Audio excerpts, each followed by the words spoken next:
So basically जो हमने पिछली क्लास में मेंडलीव की जो पीरियोडिक टेबल थी उसको आधार बनाकर जो आज की नई पीरियोडिक टेबल बनी है उसके बारे में हम स्टडी कर रहे हैं। IUPAC एक टर्म होती है, international union of pure and applied chemistry, उसके हिसाब से नामकरण होता है सभी एलिमेंट्स का। हॉरिजॉन्टल रोज को पीरियड्स कहते हैं और वर्टिकल कॉलम्स को हम ग्रुप्स कहते हैं। ठीक है, और ये इस तरीके की भाई टेबल हो जाती है। तो लास्ट में जो दो हैं ये बिल्कुल सेपरेट जो रोज बना रखी हैं, ये 6th और 7th की बना रखी है। और यहाँ पे इस तरीके से इनके एलिमेंट्स की फिलिंग होती है कि भाई फर्स्ट पीरियड में हमारे 2 इलेक्ट्रॉन्स हो गए, या फिर बोलें कि 2 एलिमेंट्स, सॉरी मैंने इलेक्ट्रॉन्स बोल दिया। और सेकंड पीरियड में 8 एलिमेंट्स हो गए, थर्ड में 8, इस तरीके से एलिमेंट्स लिखे हुए हैं।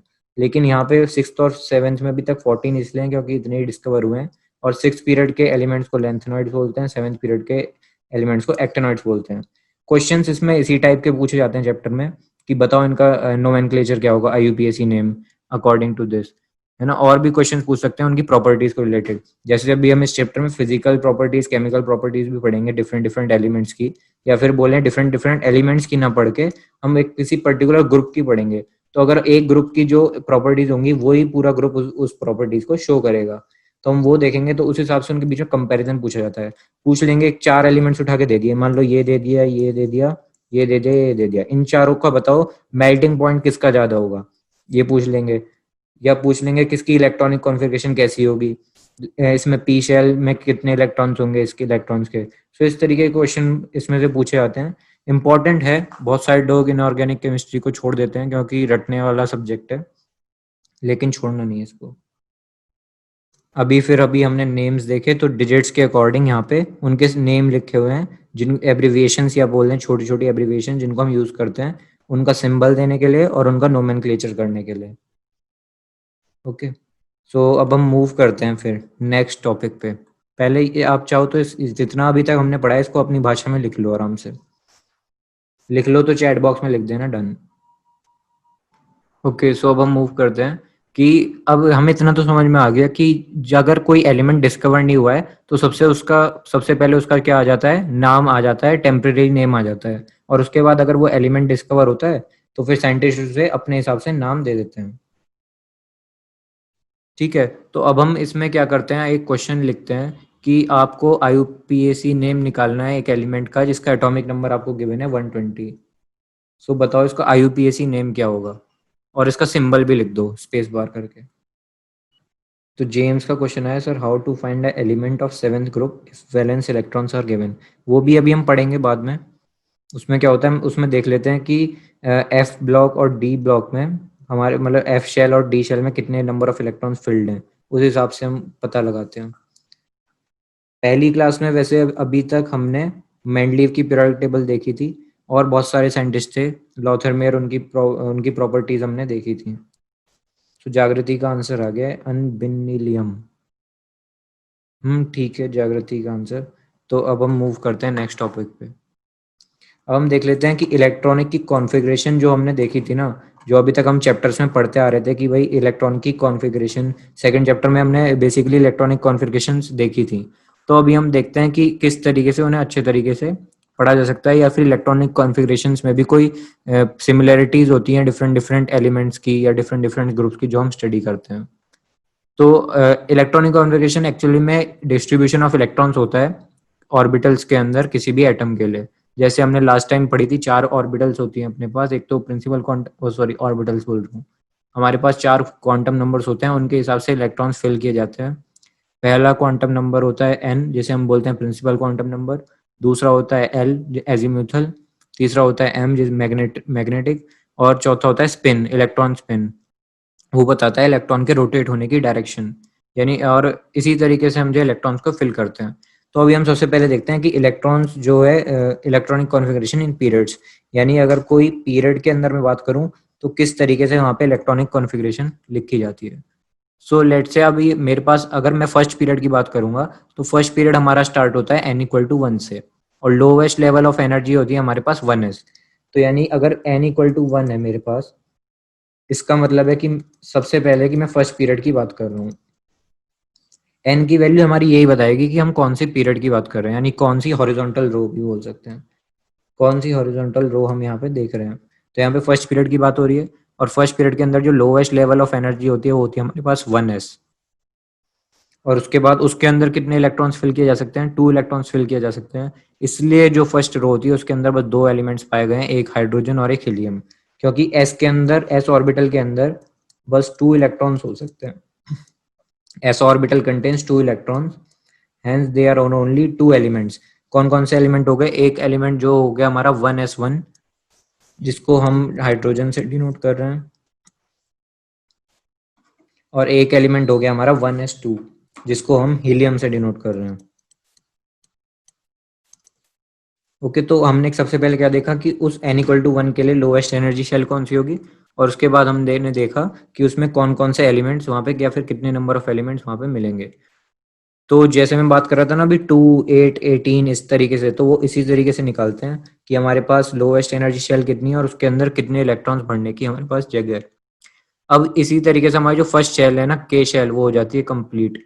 के शेल कंप्लीट होने के बाद हमारी जो स्टार्ट होती है शेल वो होती है n=2 की। अब हमें पता है n=2 है अगर, तो वहां पे एनर्जी लेवल 2 है और हम बात कर रहे हैं सेकंड पीरियड की। ठीक है, तो सेकंड पीरियड की अगर मैं बात करूं तो सेकंड पीरियड स्टार्ट होगा हमारे पास 2s इलेक्ट्रॉन से। यानी अभी तक हमारे पास 1s के 2 इलेक्ट्रॉन भर चुके थे, अब बारी आई 2s के इलेक्ट्रॉन्स फिल होने की। सो ये हो जाएगा हमारे पास सबसे पहले 1s2 और 2s1, इसी तरीके से 1s2, 2s2। ठीक है, अब हमारे पास ये भर गया। नेक्स्ट जो अपने एलिमेंट स्टार्ट शुरू होंगे भरने, वो होगा 2p के लिए, क्योंकि n की वैल्यू 2 है तो उसके अंदर हमारा 2p भी कंसिडर हो जाएगा। तो 1s2, 2s2, फिर 2p1 स्टार्ट होगा। ये जाएगा सीधा हमारा 1s2, 2s2, 2p6 तक। ठीक है, तो ये 6 तक हमारा चला जाएगा। तो अगर हम देखें कि लास्ट में हमारे पास टोटल नंबर ऑफ इलेक्ट्रॉन्स कितने आए, तो 2 आए इस एस के, 2 आए इस एस के, और 2 आए हमारे 6 आए हमारे पास यहाँ पे। फिर जो टोटल नंबर हो जाएगा ना हमारे पास, कि अगर n=2 की बात करें, तो यहाँ पे आप देखो इस वाले को कंसिडर करो, तो यहाँ के 2 इलेक्ट्रॉन प्लस 6 इलेक्ट्रॉन, तो टोटल नंबर ऑफ इलेक्ट्रॉन्स हो गए 8। तो इसलिए हमारे पास जो सेकंड शेल यानी सेकंड पीरियड के अंदर टोटल जो एलिमेंट्स आएंगे वो आएंगे हमारे पास 8। ठीक है, इस तरीके से हम इसे देखते हैं। जागृति ने बोला शॉर्ट ट्रिक टू लर्न मास। तो मास ऑफ एलिमेंट अगर आपको याद करना है तो एटॉमिक नंबर याद कर लो, लगभग लगभग सब के सब उसके डबल होते हैं आसपास। और धीरे धीरे जैसे ही यूज करते चले जाएंगे ना, तो हमें एटॉमिक मासेस जो होते हैं वो हमें याद भी हो जाएंगे। जैसे क्लोरीन का 35.5 होता है, ऑक्सीजन का 16 होता है, कार्बन का 12, नाइट्रोजन का 14। तो ये सब प्रैक्टिस के साथ याद होते जाएंगे एटॉमिक मासेस। ठीक है, तो इसी तरीके से जब हम और आगे बढ़ेंगे, तो लेट्स से कि अगर मेरे पास n=3 स्टार्ट हो गया, सो n=3 स्टार्ट होने का मतलब है कि मेरी 3s ऑर्बिटल स्टार्ट हो गई और हमारा थर्ड पीरियड भी स्टार्ट हो चुका है। सो n=3 के लिए हमारा सबसे पहले थर्ड पीरियड स्टार्ट हुआ है, और थर्ड पीरियड के अंदर हमारी 3s ऑर्बिटल फिल होनी शुरू होगी, और उसके बाद हम जाएंगे 3p ऑर्बिटल पर। तो अगर अब मैं देखूं s ऑर्बिटल में मेरे पास यहाँ पे 2 इलेक्ट्रॉन्स फिल हो सकते हैं, p ऑर्बिटल में हमारे 6 हो सकते हैं, दोनों को ऐड कर देंगे तो 8। तो टोटल नंबर ऑफ एलिमेंट्स जो इसके अंदर आ सकते हैं वो टोटल 8 आ सकते हैं। तो यानी कि थर्ड पीरियड में हमारे पास आ जाएंगे टोटल नंबर ऑफ एलिमेंट्स 8। पहले इतनी चीज को आप लिख लो, अपने अपने शब्दों में लिखो इसे अच्छे से, उसके बाद हम चलेंगे आगे कि थर्ड पीरियड में किस तरीके से निकाले n=2 में। अब अगर कोई आपसे पूछे ना कि एट्थ में कितने आएंगे n=8 में, तो वो भी अभी हम देखेंगे कि n=8 है अगर हमारे पास, तो टोटल नंबर ऑफ एलिमेंट्स वहां पे कितने आ सकते हैं। सो मूव करते हैं हम। अब मान लो अभी तक मैंने यहाँ पे n=3 के लिए देख लिया। अब हम नेक्स्ट जो मूव करने वाले हैं वो मूव करने वाले हैं n=4 पर, यानी कि फोर्थ पीरियड पर। तो फोर्थ पीरियड में अपना जो सबसे पहला एलिमेंट आएगा वो आएगा पोटेशियम, जो कि n=4 से स्टार्ट हो रहा है। अब n=4 की बात आई है तो सबसे पहले 4s फिल्ड होगा और धीरे धीरे 4p फिल होगा। लेकिन 4p के फिल होने से पहले उससे पहले फिल हो जाएगा हमारा 3d। 3d क्यों फिल होगा, 3d इसलिए फिल होगा क्योंकि 3d की एनर्जी ज्यादा होती है 4p से। इसी वजह से सबसे पहले क्या फिल होगा, 3d फिल होगा। 3d के फिल होने के कारण ही ये जो फोर्थ पीरियड होता है इसको हम बोलते हैं ट्रांजिशन सीरीज। यानी कि यहाँ से हमारी ट्रांजिशन सीरीज चालू हो जाती है, और ये चालू होती है हमारी जब डी एलिमेंट, मतलब जब ये जो डी वाले शेल है इसके अंदर जब इलेक्ट्रॉन्स फिल होने स्टार्ट होते हैं, यानी कि z=21 पर। z=21 बोले तो यानी कि स्कैनेडियम आ गया। तो स्कैनडियम पर हमारी फिल होनी, और इसे हम बोलते हैं transition series. when d electrons start to fill, when d subshell, ठीक है। तो यहाँ से हमारी ट्रांजिशन सीरीज स्टार्ट हो जाती है। और इसके बाद अगर हम देखें तो कितने टोटल नंबर ऑफ इलेक्ट्रॉन्स यहाँ पे आ सकते हैं, तो एस शेल में हमारे आ सकते हैं कितने, 2, डी में आ सकते हैं, डी सब शेल में यहाँ पे आ जाएंगे 10, और यहाँ पे हो जाएगा 6। अगर तीनों को हम ऐड करेंगे तो टोटल नंबर ऑफ एलिमेंट्स हो जाएंगे हमारे पास 18। यानी कि फोर्थ पीरियड में नंबर ऑफ एलिमेंट्स 18 हो सकते हैं, जो थर्ड में 8 थे, सेकंड में 8 थे, फर्स्ट में 2 थे। तो इसी वजह से जो ट्रेंड चल रहा है वो चल रहा है 2, 8, 18। इसी तरीके से हम फिफ्थ पीरियड के लिए भी निकाल सकते हैं।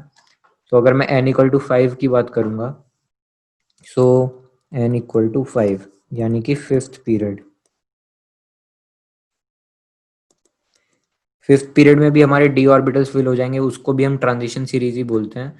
तो जो सबसे पहला जो आएगा हमारे पास फिफ्थ पीरियड के लिए, अब एक और चीज जो मैं बता दूं कि जैसे जो 3D ऑर्बिटल जब हमारे पास फिल हो रही थी, तो जब हम जिंक पर पहुंचेंगे तो जो सबसे लास्ट वाली इलेक्ट्रॉनिक कॉन्फ़िगरेशन होगी 3D10 और 4s2, तो ये यहाँ पर एंड होता है। 3D10 4s2 जो होती है इलेक्ट्रॉनिक कॉन्फ़िगरेशन जिंक की, ये यहाँ पर जो फोर्थ पीरियड है वो हमारी एंड होती है। और जब फिफ्थ पीरियड स्टार्ट होगा तो वो शायद होता है क्रिप्टॉन आ जाएगा उधर, और शायद रूबीडियम है। फिफ्थ फिफ्थ पीरियड रूबीडियम पे स्टार्ट होगा। ठीक है, तो रूबीडियम से हमारी जो फिफ्थ वाली शेल है वो फिल होनी स्टार्ट हो जाती है। और ये भी हम इसे भी ट्रांजिशन सीरीज कहते हैं, क्योंकि यहाँ पर जो इलेक्ट्रॉन्स फिल होंगे वो हमारे होंगे 4D वाले। और ये हमारी एंड होती है जेनॉन पर, Z इक्वल टू 39। ये टीरियम से स्टार्ट होती है यहाँ पर ट्रांजिशन सीरीज। जैसे कि ट्रांजिशन सीरीज अगर फोर्थ वाले पीरियड की बात करें तो 21 पे स्टार्ट हो रही थी। यहाँ पे जो Z इक्वल टू 39 पे ट्रांजिशन स्टार्ट सीरीज स्टार्ट होती है। टीरियम स्पेलिंग मुझे याद नहीं है, और ये खत्म होता है हमारा जेनॉन पर। सो अगर इसी तरीके से हम सिक्स n इक्वल टू 6 पे आ जाते हैं, जिसे हम सिक्स पीरियड बोलते हैं। ठीक है, धीरे धीरे फिर सेवेंथ पे आ जाएंगे। जो अपना सिक्स पीरियड होगा उसके अंदर अगर हम देखें तो सबसे पहले 6s आएगा, फिर उसके बाद 4f, फिर 5d, और उसके बाद आ जाएगा हमारा 6p। अब यहाँ पे ध्यान देने वाली बात यह है कि 4f स्टार्ट हो गया है, तो अब इसे हम बोलते हैं इनर ट्रांजिशन सीरीज। यानी ये जो डी वाली थी इसको हम बोल रहे थे ट्रांजिशन सीरीज, और जहां से एफ वाले इलेक्ट्रॉन्स भी फिल होने चालू हो गए वहां बोलते हैं हम इनर ट्रांजिशन सीरीज स्टार्ट हो जाती है। Inner transition series. अगर अब मैं इनके इलेक्ट्रॉन्स देखूं कितने कितने आ सकते हैं, तो एस में आ सकते हैं मेरे 2, एफ में आ सकते हैं टोटल 14, डी में आ सकते हैं 10, और पी में आ सकते हैं मेरे 6। तो अब अगर मैं इन सबको एडअप कर दूंगा तो मेरे पास बन जाएंगे टोटल नंबर ऑफ एलिमेंट्स यानी 32 एलिमेंट्स। तो यानी सिक्स पीरियड में मेरे 32 एलिमेंट्स आएंगे। इसी तरीके से अगर मैं सेवेंथ पीरियड की बात करूं, सो सेवेंथ पीरियड यहाँ पे लिख देते हैं। सेवेंथ पीरियड बिल्कुल सिमिलर होता है सिक्स पीरियड के साथ, और इसकी सबसे पहले अभी हमने देखा कि 7s से फिलिंग स्टार्ट होगी, उसके बाद एनर्जी के हिसाब से 5f पे, फिर 6d पे, 7p पे। अब यहाँ पे जब 5f के इलेक्ट्रॉन फिल होने स्टार्ट होंगे तब हम उसे ही बोलेंगे इनर ट्रांजिशन सीरीज, यानी बोल सकते हैं 5f inner transition series. Basically इनका मतलब ये है कि यहाँ से ये वाली शेल स्टार्ट होनी फिल शुरू हो चुकी है। ठीक है, अगर हम इसके भी देखें तो एस में 2, एफ में 14, डी में हमारे 10, पी में हमारे 6, तो टोटल नंबर ऑफ एलिमेंट्स हो जाएंगे 32 एलिमेंट्स। ओके, तो इसी तरीके से हमारी शेल्स भरी जाती हैं, ये आप नोट डाउन कर लो।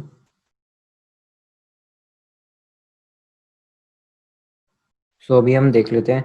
अब जैसे सिक्स्थ पीरियड जब स्टार्ट हुआ था तो अभी हमने जैसे डिस्कस किया था कि इनको हम लेंथनॉइड्स बोल रहे थे, और जो सेवेंथ वाला जो पीरियड था जब वो स्टार्ट हुआ था उनको हम एक्टेनॉइड्स बोल रहे थे। सो ये भी यहाँ पर नोट डाउन कर देते हैं कि ये यहाँ पे लेंथनॉइड्स होते हैं। स्पेलिंग लेंथनॉइड की ये होनी चाहिए, लेंथनॉइड सीरीज, और ये सेवेंथ की है यहाँ पे एक्टेनॉइड। स्पेलिंग में मिस्टेक हो तो देख लेना वो खुद। ठीक है, तो लेंथेनॉइड और एक्टेनॉइड सीरीज स्टार्ट हो जाती हैं, और ये जो 4f 5f वाली जो मैंने बताया था ना कि 4f 5f जहाँ पे स्टार्ट हो रहे हैं, इनको हम इनर ट्रांजिशन सीरीज बोल रहे थे। और इनको क्या करते हैं, पीरियड टेबल में बिल्कुल अलग जगह दे रखी है ताकि भाई उसका स्ट्रक्चर बना रहे बिल्कुल अच्छे तरीके से, क्योंकि अब खुद सोचो कि 32 एलिमेंट्स वहाँ पे घुसाने हैं तो बिल्कुल पॉसिबल नहीं होगा कि वहाँ पे आराम से आ जाएं। इसी वजह से वहाँ पे बिल्कुल अलग जगह दे रखी है इन्हें नीचे, ताकि अलग से वहाँ पे भरते रहे आराम से। अब जैसे अगर मैं देखूं ऊपर, तो ये जो यहाँ पे बिल्कुल अलग ही डाल रखे हैं कोने में, तो ये 6th वाली पीरियड स्टार्ट हो रखी है, यहाँ पे 7th वाली।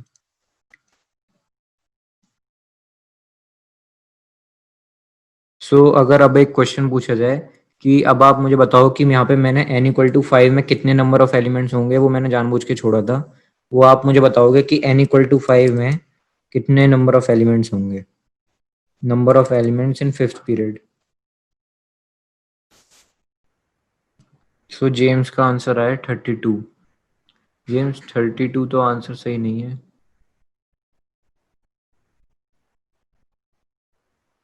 खुद सोचो ना आप, जैसे अब n इक्वल टू 5 है हमारे पास, n इक्वल टू 5 में अगर हम एनर्जी लेवल देखें तो कौन कौन सी शेल्स का एनर्जी लेवल इसके साथ मैच करेगा। एक तो सबसे पहले मैच जो करेगा 5s का कर जाएगा, जागृति का आंसर सही है 18। फिर उसके बाद किसका करेगा, 5p का करेगा। लेकिन हमारा हमारे पास एक और है जिसका शेल एनर्जी लेवल इसके साथ मैच कर जाए, यानी 4d। तो 4d लेकिन 5p से पहले भरी जाएगी, तो हम अगर बोले कि करेक्ट एनर्जी लेवल क्या होगा, तो 5p है आ गया, और उसके बाद हमारा 4d हो गया, ठीक है, और उसके बाद हो गया हमारा 5s। तो इस तरीके से एनर्जी का लेवल हमारा इंक्रीज करेगा। तो अब अगर मैं इसमें देखूं तो पी के पास हमारे टोटल नंबर ऑफ इलेक्ट्रॉन्स कितने फिल हो सकते हैं, 6।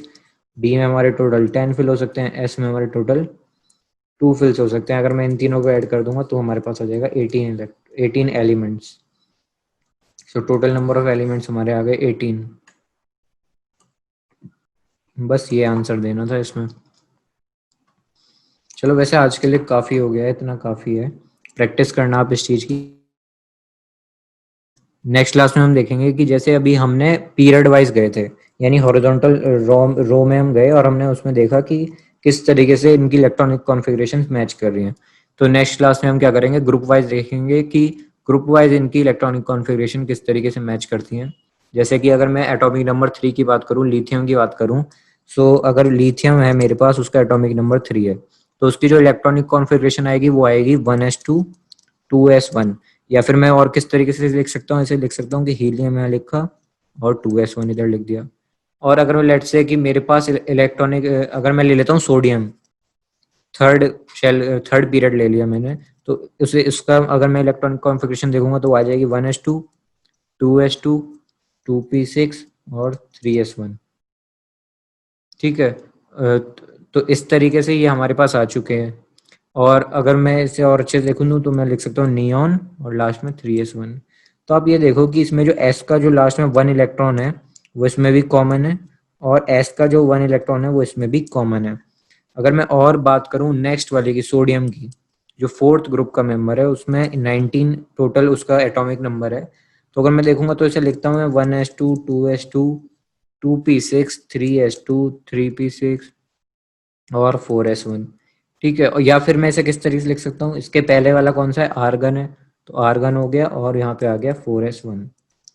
ठीक है, तो यहाँ पे मैं इस तरीके से इनकी शेल्स फिल कर रहा हूँ। अब इसमें कॉमन बात जो ध्यान वाली ये है कि n तो इसका है 2 और टोटल नंबर इलेक्ट्रॉन है 1।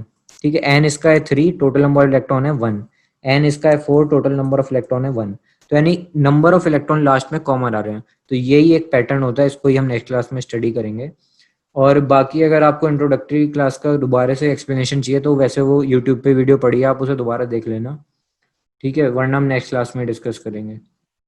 ठीक है, यूट्यूब वाली वीडियो को एक बार दोबारा देख लेना आप लोग, मिल जाएगी, वो आज हो जाएगी शायद, बोल दूंगा। जेम्स ने बोला एटॉमिक नंबर 20, एटॉमिक नंबर 20 के लिए यहाँ पे 4s2 हो जाएगा, है ना, 1s2 यहाँ पे आ जाएगा, 1s2 2s2 2p6 3s2 3p6 और 4s2, ये एटॉमिक नंबर 20 के लिए, है ना। तो इसी तरीके से हम बढ़ते रहेंगे। अब आप इनके इलेक्ट्रॉन्स भी गिन लो, इसके 2 हो गए, 2 2 4 4 6 10, यहाँ तक तो 10 इलेक्ट्रॉन्स फिल हो गए।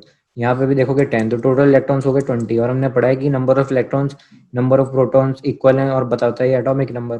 तो 20 एटॉमिक नंबर के लिए हमारा इलेक्ट्रॉनिक कॉन्फ़िगरेशन हो गया। ओके, तो फिर एंड करते हैं क्लास को। Bye bye. हाँ, ये कॉमन नहीं है क्योंकि ये अभी हम ग्रुप की बात कर रहे हैं ना। अब जैसे 20 वाला है, 19th वाला जो आएगा वो मेरा आएगा इधर, 19th वाला आ गया मेरा इधर एटम, लेकिन जो 20 वाला है वो आ जाएगा मेरा इधर। तो इनका ग्रुप कॉमन कहाँ है? एक ग्रुप ये बनेगा, एक ग्रुप ये बनेगा। तो ये फर्स्ट ग्रुप हो गया, ये सेकंड ग्रुप हो गया। तो ग्रुप वाइज हम देखेंगे किस तरीके से वेरी कर रहा है। अभी हमने पीरियड वाइज देखा, 1920 कॉमन पीरियड में आ रहे हैं। ये एक कॉमन पीरियड है इनका। यहाँ से अगर मैं देखूंगा एक कॉमन पीरियड है, लेकिन अगर मैं ऊपर से देखूंगा तो इनका पीरियड, इसके ऊपर भी कोई एलिमेंट होगा, ये एक पीरियड बन जाएगा।